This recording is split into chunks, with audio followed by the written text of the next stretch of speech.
Good evening and thank you for joining us. Prime Minister Stephen Harper says Canada will not sit on the sidelines in the fight against ISIS. But he continues to face scrutiny from critics who say his government isn't being transparent about Canada's role. The opposition wants to know if the Canadian mission will turn into a combat one, and they want to know if the Americans asked us for help or if it was the other way around. Global National's Vashi Kapelos is digging for answers. Vashi? Robin, yesterday the U.S. Department of Defense told us it was the Canadians who first asked the Americans what more they could do, a detail the Prime Minister hadn't mentioned and one that had the opposition attacking him today.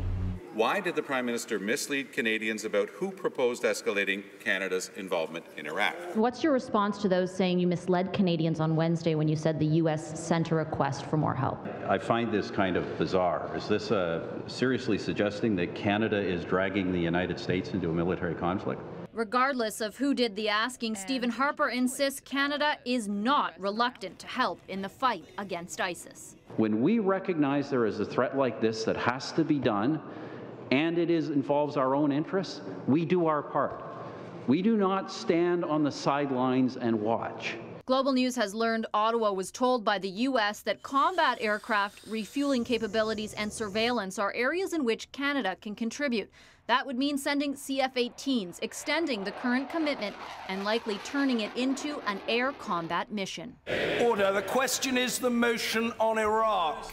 Other countries are already upping their commitment. Today, Britain's parliament voted to join the air campaign. This campaign will be patience and persistence, not shock and awe. In addition to Britain, lawmakers in Belgium and in Denmark also voted to join the military coalition carrying out airstrikes against ISIS. The U.S. ambassador says the coalition's mission is clear. What's the end game when it comes to fighting ISIS and the fight going on in Syria and Iraq? Degrade and destroy ISIL.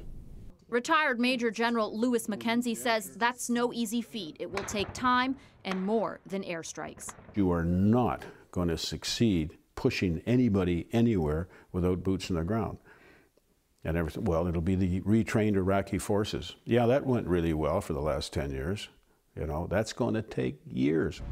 The big question now, if Canada's role changes, will Parliament vote on it? The government has said a combat role would require a vote. If it does, when will that vote happen? Canada's current 30-day mission is up on October 4th, so decisions on changing or extending the mission will have to be made soon. Robin? Vashi Kapelos in Ottawa.